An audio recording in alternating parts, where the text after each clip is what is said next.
Hola a todas y todos, bienvenidos a una nueva sesión de este curso dedicada en esta ocasión al tema y a la problemática de la apatridia, que vamos a ver que es un tema muy invisibilizado en todo el mundo, pero que reviste especial interés, sobre todo en estos momentos para el Perú, ya que veremos que se están dando varios casos de apatridia, sobre todo vinculados a niños y niñas. Entonces, ¿qué temas vamos a tratar en esta sesión? En primer lugar, vamos a ver en qué consiste la apatridia, es decir, qué es, y vamos a ver que efectivamente está íntimamente relacionado con el derecho humano a la nacionalidad.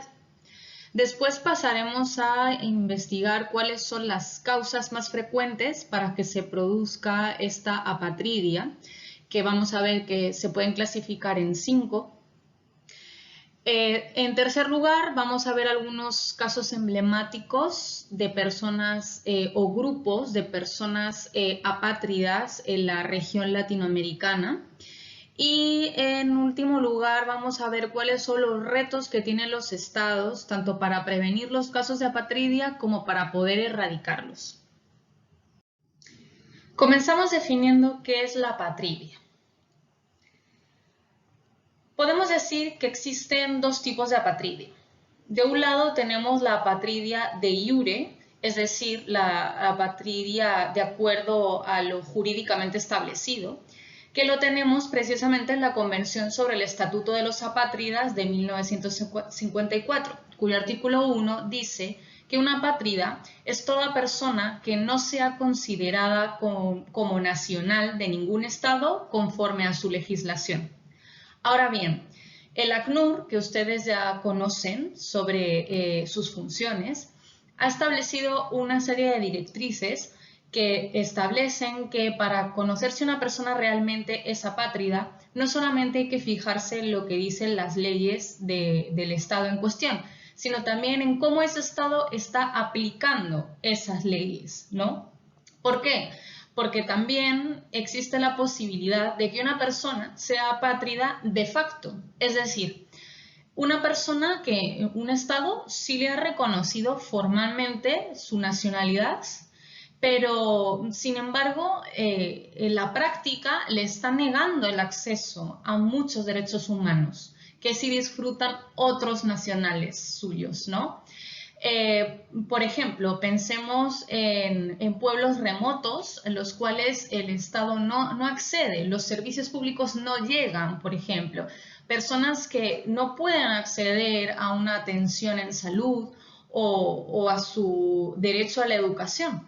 Por tanto, están totalmente desprotegidos por parte de ese Estado, ¿no?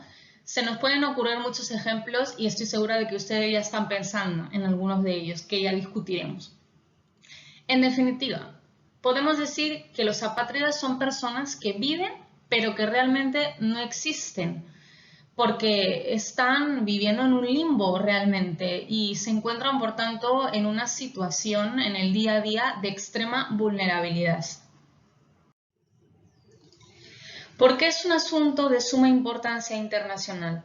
Si echamos un vistazo a las cifras mundiales, la ONU ha estimado que hay del orden de 10 a 15 millones de personas en todo el mundo que son apátridas, de iure o de facto. Sin embargo, esta cifra es inexacta porque no hay estadísticas, digamos, del todo fiables en todos los países. No todos los países tienen procedimientos para determinar qué personas en su territorio son apátridas. No hay un consenso internacional. Pero como vemos, la cifra es bastante alta, ¿no? Además, es un asunto claramente de derechos humanos, ya que el derecho internacional de los derechos humanos ha establecido ya un piso mínimo, diciendo en su Declaración Universal de los Derechos Humanos que toda persona tiene derecho a una nacionalidad. Además, este derecho está reconocido a nivel interamericano en el artículo 20 de la Convención Americana de Derechos Humanos. Importante tenerlo en cuenta.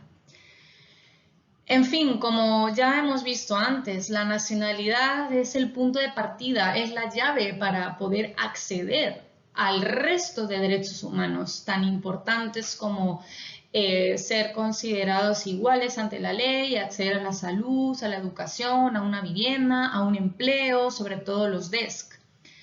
Y claro, como ya hemos visto antes, ¿por qué las personas que no tienen nacionalidad son tan vulnerables? Pues, por ejemplo, porque no pueden votar, no pueden participar en ningún proceso político, no pueden obtener documentos para viajar, no pueden o tienen realmente grandes dificultades en acceder a servicios gubernamentales, públicos e incluso para acceder al empleo. Claro, pero ustedes dirán, ¿cómo es que se adquiere una nacionalidad? ¿Cuáles son los mecanismos? Existen 4 grandes mecanismos. Los 2 primeros que voy a mencionar son los más utilizados. El primero es el mecanismo del ius soli o derecho de suelo, mediante el cual los nacidos en el territorio de un país, dentro de ese territorio, tienen derecho a la ciudadanía del mismo de manera automática. Hay varias excepciones, como por ejemplo los hijos de diplomáticos extranjeros, que adquieren la nacionalidad de sus padres diplomáticos. Y luego está el mecanismo del ius sanguinis o derecho de sangre, que es el que confiere la nacionalidad a los hijos cuyos padres sean ciudadanos de un país determinado. Si los padres son ciudadanos del país X, el hijo al nacer automáticamente es nacional del país X, simple y llanamente. De entre estos dos, ius solis e ius sanguinis, la verdad, el derecho internacional no establece una preferencia. Deja que los estados decidan cuáles son sus mecanismos para acceder a la nacionalidad. Si bien tengo que mencionarles que Europa suele otorgar mucho más la nacionalidad por ius sanguinis y no tanto por ius soli. Por lo tanto, aquí se dificulta el acceso a la nacionalidad para aquellas personas que migran al territorio de un país de Europa y tienen hijos ahí. Por el contrario, en América Latina es muy común que se otorgue la nacionalidad por ius soli, ¿no? No obstante, existen también obstáculos a la hora de que los niños o niñas que nacen en un país dentro de la región vayan a inscribirse o registrarse como nacionales de ese país. Ya veremos más adelante que realmente el problema en América Latina es más el registro de los nacimientos. Hay otros 2 mecanismos interesantes, que es el mecanismo de la naturalización, mediante el cual se confiere la nacionalidad a una persona que no ha recibido ninguna otra nacionalidad al nacer. Por ejemplo, una persona apátrida reconocida como apátrida por un estado se le va a permitir en un país que posteriormente acceda a esa nacionalidad pasando por un proceso de naturalización. Vamos a verlo un poquito más adelante al final de las diapositivas. También sirve para personas que tienen una nacionalidad de un país pero que desean cambiarla y tener doble nacionalidad. Por ejemplo, en mi caso, soy española. Yo, por el hecho de haber estado viviendo bastantes años en el Perú, yo puedo iniciar un proceso de naturalización y hacerme ciudadana peruana al tiempo que soy también ciudadana española. Entonces tendría como que la doble nacionalidad. Y por otro lado está un mecanismo que es, bueno, no es tan utilizado por muchos países, pero algunos sí lo establecen, que es el mecanismo de registro o declaración, mediante el cual algunos países exigen que la persona tenga que realizar una declaración formal de decir yo quiero efectivamente, es todo un proceso, ¿no? Yo quiero efectivamente ser nacional de este país y me declaro como nacional de este país. Es decir, no solamente sirve con que al nacer automáticamente se es nacional de ese país, sino que exige un plus, un extra de que tenga que declarar efectivamente que es nacional. Y vamos a ver un ejemplo también más adelante. Seguimos, chicas y chicos. ¿Cuáles son las causas para que se produzca la apatridia? Que hemos dicho que hay 5 fundamentalmente. La primera, disolución de los estados. Se produce cuando un estado desaparece para dar lugar a otros nuevos estados emergentes. Un ejemplo claro de esto, la Unión Soviética. Cuando la Unión Soviética desapareció, se disolvió, aparecieron nuevos estados, ¿no?, dentro de ese territorio, por ejemplo, Georgia, Lituania, Letonia, Estonia, ¿no? Y hubo un gran problema con muchas personas que tenían la nacionalidad de la URSS, de la Unión Soviética, pero cuando fueron a las... por ejemplo, se encontraban viviendo en territorio de Letonia, ¿no? Y cuando fueron al organismo mediante el cual se le podía dar la nacionalidad de Letonia a estas personas, no se los quisieron dar.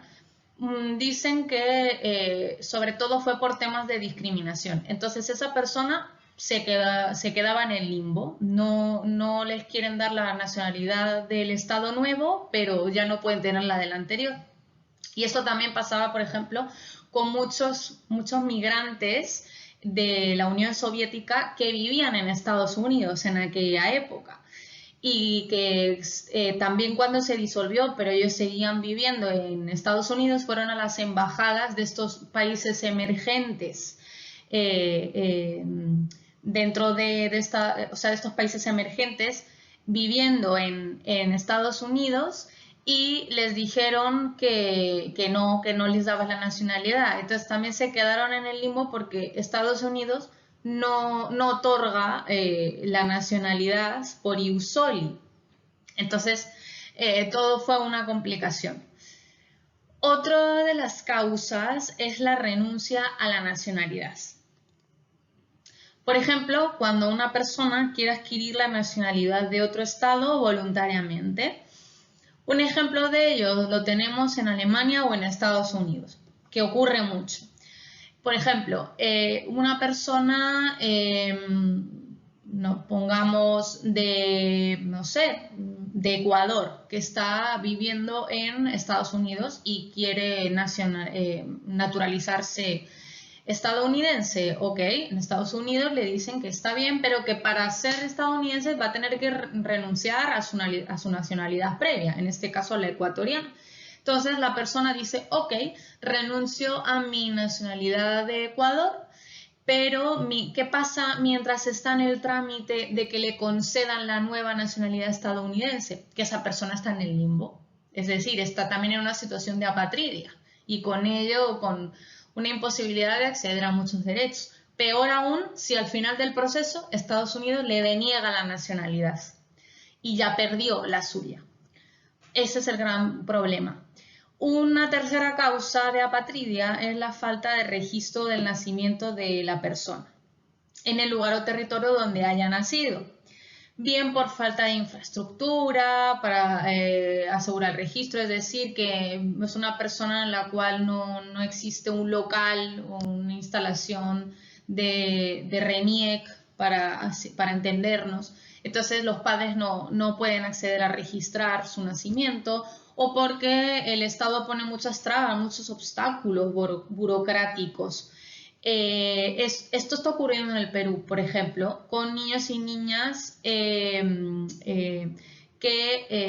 han nacido en el Perú de padres venezolanos, pero el Perú exige una serie de documentos de identidad de los padres para poder registrar a sus niños como peruanos que los padres no tienen, porque muchos no cuentan con DNI o carnet de extranjería. Entonces el RENIEC les está denegando esta nacionalidad peruana a estos hijos de venezolanos. Ya lo vamos a explicar en la videollamada de este jueves.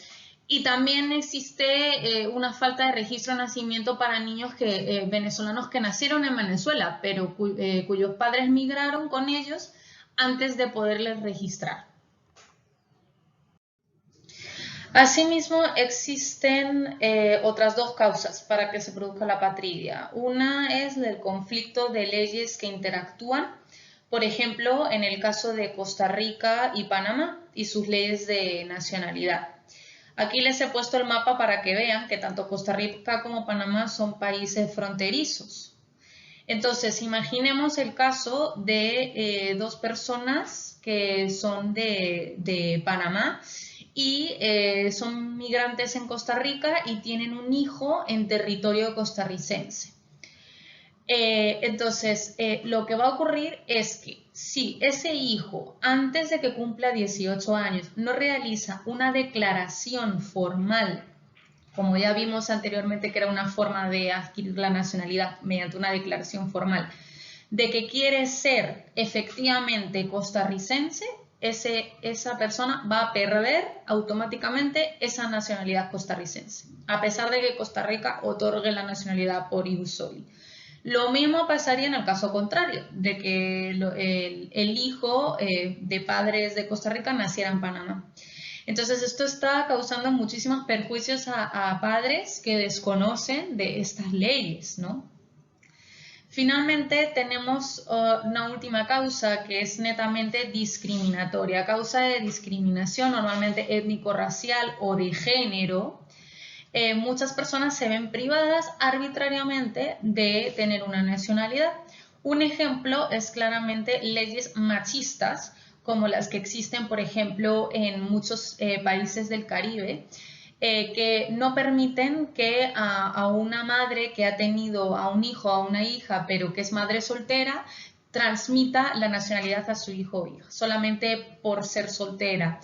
Y también ocurre, por ejemplo, que si una mujer de un país X se casa con un hombre extranjero, lo que hace es perder su nacionalidad solamente por esa causa. Por lo tanto, ya vemos que el machismo es tremendo en esos países, ¿no?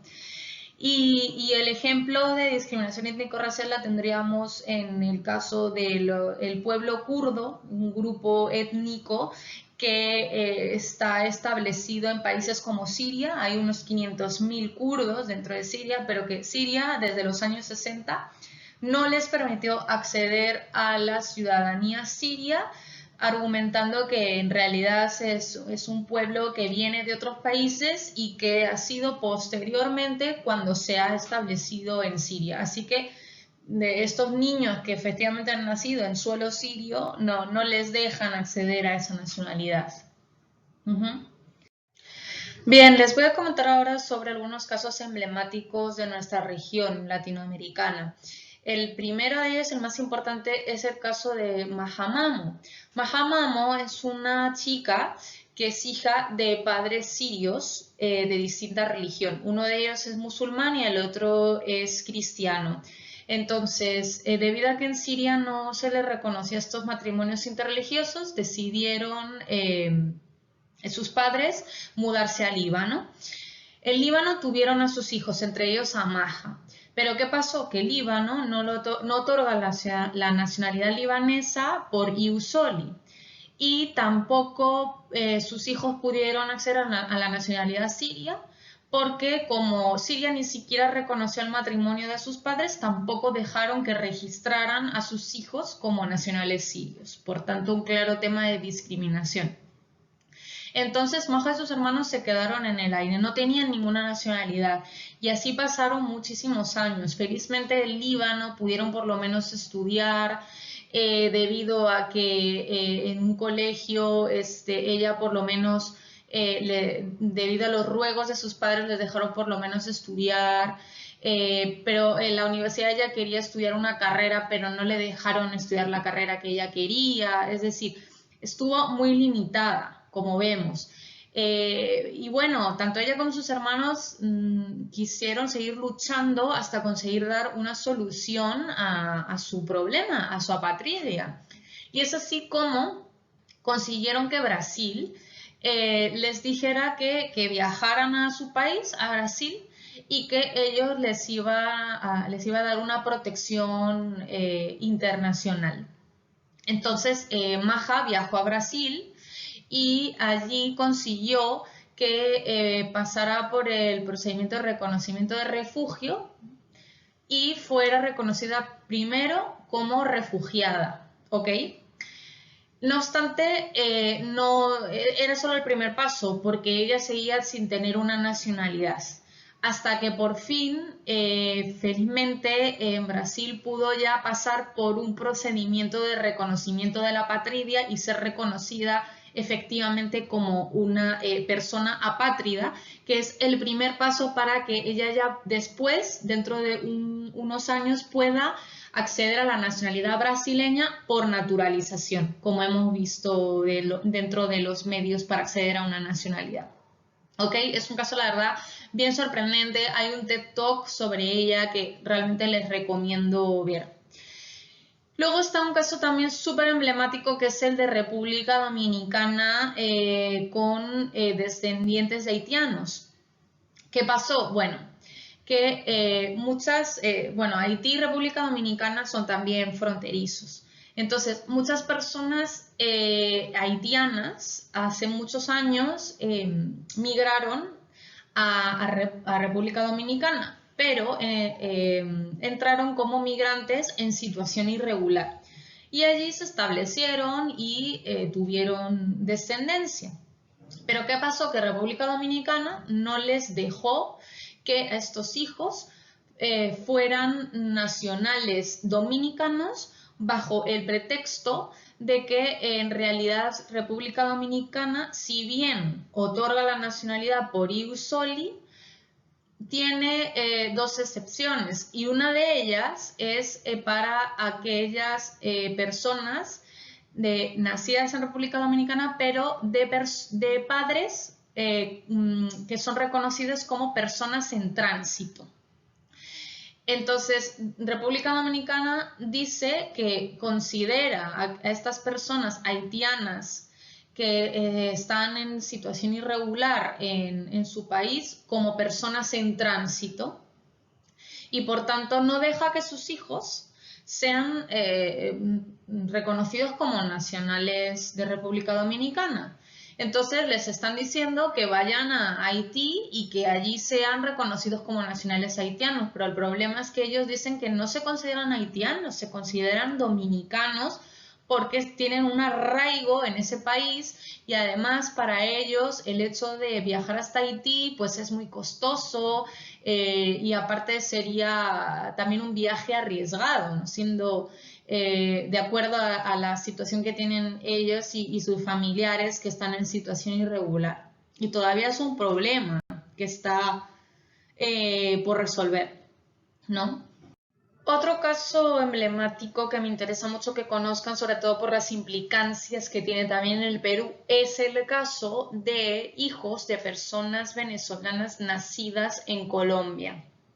Esto ha sido todo un problema porque Colombia concedía su nacionalidad por ius soli, pero solamente para aquellas personas que habían nacido en su territorio cuando sus padres residían de manera legal en el país. Entonces, ¿qué pasa con todas aquellas personas que se encontraban en situación irregular residiendo en Colombia y que tenían hijos en Colombia, como por ejemplo muchísimos venezolanos y venezolanas, como se pueden imaginar, pues que estaban en riesgo de apatridia? Entonces, a este respecto, el presidente de Colombia, teniendo en cuenta que Venezuela no tiene consulados en Colombia y además no está concediendo la nacionalidad venezolana a los hijos de venezolanos que nazcan en ese país, accedió a promulgar una ley para esta situación excepcional desde agosto de 2019 y lo que hizo fue otorgar la nacionalidad colombiana a niños y niñas, hijos de padres y madres venezolanos que nacieron en Colombia desde agosto de 2015 en adelante, ¿no? También para aquellos niños y niñas que se encuentren en esta situación y que estén naciendo en Colombia. Nadie dice que no sea un paso adelante ni que se aplauda a Colombia por haber tomado cartas en el asunto a este respecto, pero no podemos obviar que es una medida de carácter excepcional que realmente es un parche, ¿no? Porque es solamente para aquellos niños y niñas, hijos de venezolanos apátridas, ¿no? Muy ad hoc. Pero ¿qué pasa con estas personas apátridas por otras causas que lleguen a su país o que estén en su país? No parece una solución a largo plazo, ¿no? Y aparte, ¿qué implicancias tiene incluso para el Perú? Porque hay niños, aquí es donde el asunto se complejiza más. Hay niños que efectivamente eran de padres venezolanos, que nacieron en Colombia, pero que después se trasladaron al Perú y que, o sea, sin haber todavía adquirido la nacionalidad ni de Venezuela ni de Colombia y que están ahorita en el Perú. Entonces, ¿qué hacemos con estos niños y niñas? Ustedes me dirán, ¿qué se les ocurre? ¿Qué soluciones hay? Veremos a ver si ya se están dando soluciones. ¿Qué les parece? Bien, terminamos con el último tema. ¿Cuáles son los retos de los estados para erradicar y prevenir la apatridia? Bueno, primero que tienen que saber que también existe una convención internacional para prevenir los casos de apatridia de Naciones Unidas y ahí se establece cuáles son los principales mecanismos para que los estados precisamente puedan atajar esta problemática. En cuanto a cómo prevenirlo, se establece que todos los estados tienen que garantizar por encima de todo el registro de todos los nacimientos. Incluso poder llegar a los lugares más recónditos a través de, por ejemplo, ahí he colocado brigadas móviles. Tiene que garantizarlo de la mejor manera posible. Establecer políticas públicas al respecto si fuera necesario, ¿no? En Latinoamérica es muy importante garantizar ello, porque si bien tenemos la opción de acceder a la nacionalidad por ius soli, el problema está precisamente en los registros, es donde se presentan más los obstáculos.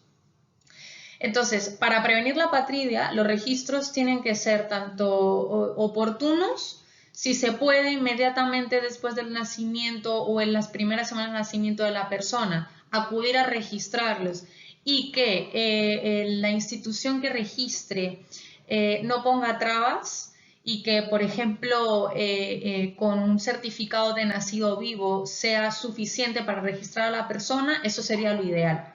En el Perú estamos teniendo un problema con esto actualmente, ¿no? Se pueden imaginar, con los niños y niñas de padres venezolanos que nacen acá en el Perú, van a RENIEC a registrarles, pero RENIEC les exige para el registro que los padres tengan un DNI o carnet de extranjería y estas personas no tienen DNI o carnet de extranjería. Entonces aquí se está produciendo un problema que hay que solucionar. También para prevenirlo, los estados tienen que garantizar el registro tardío de los nacimientos, creando políticas públicas que establezcan que toda persona tiene derecho a registrarse, así sea después de cumplidos los 18 años, que suele ser la problemática. En el Perú, para que sepan, también existía este problema. Muchos peruanos migraron a Italia hace un montón de tiempo y, por ejemplo, tenían este problema porque tenían hijos en Italia, pero Italia no permite acceder a su nacionalidad por ius soli. Entonces, muchos padres peruanos no registraban a sus hijos en el consulado peruano antes de los 18 años, que era la regla, ¿no? Antes Perú solo permitía el registro hasta los 18 años, y estos niños quedaban en el limbo, no eran ni italianos ni peruanos. Felizmente se arregló el problema y sí se permite ahora este registro posterior a esa edad, pero anteriormente, para que vean, existía ese problema. Y para erradicar la apatridia, se establece en las convenciones internacionales que es necesario promulgar leyes de determinación de la apatridia. Así se llaman. Cada estado, por tanto, debería tener su propia ley y establecer un procedimiento que permitiera a la persona que indica ser apátrida poderle hacer una entrevista para averiguar si efectivamente calza con los supuestos, y si dice que sí, entonces el Estado debería darle una visa temporal, una residencia temporal, para que posteriormente pudiera acceder a la nacionalidad de ese Estado al cual ha solicitado ayuda, y naturalizarse como nacional suyo, ¿no? Es decir, en un procedimiento muy similar al del Estatuto de Refugiado que ya vimos la semana pasada. El problema está en que muy pocos estados tienen este tipo de leyes, y a pesar de que, como ahí les indico, ¿no?, de que la propia Convención sobre el Estatuto de los Apátridas, en su artículo 32, establece que los estados deben facilitar la naturalización de la persona que ha sido declarada como apátrida. Solo para que se hagan una idea, dentro de la región, bueno, el Perú ya saben que no tiene, o ya se pueden imaginar que no tiene, una ley de este estilo. Lo único que está haciendo, como ya escuchamos al doctor Patricio Rubio la semana pasada, es declararlos como refugiados. Pero eso, a nuestro parecer, no es suficiente. No es lo mismo ser refugiado que ser una persona apátrida, y ya han visto que las consecuencias y el desbalance es mucho mayor para las personas apátridas. Entonces, no es una solución adecuada. Hay otros países de la región en los cuales el Perú se puede fijar, como son, por ejemplo, México, Ecuador o Uruguay, y ahí les he puesto la foto de la ley uruguaya de reconocimiento y de protección a la apátrida, en los cuales sí se establece un procedimiento, como les digo, muy similar al de nuestra Comisión Especial para los Refugiados, donde funcionarios públicos realizan este procedimiento para las personas que necesiten acceder a una nacionalidad. Por tanto, estos países, México, Ecuador, Uruguay, otorgan esta visa temporal y posteriormente permiten a estas personas ser nacionales mexicanos, ecuatorianos o uruguayos en su caso. Por tanto, debería servir como modelo y ejemplo para que otros países lo sigan, y esperemos que el Perú pueda realizarlo y pueda aprobar este tipo de ley muy pronto, dado que desde el año 2013-2014 el Perú ya se ha adherido a la Convención sobre el Estatuto de los Apátridas y a la Convención para reducir los casos de apatridia. Entonces, aquí acabamos en un tiempo prudencial para poder continuar con el tema de los apátridas y profundizar un poquito más en nuestra videollamada del día jueves. Espero que a todas y todos les vaya bien.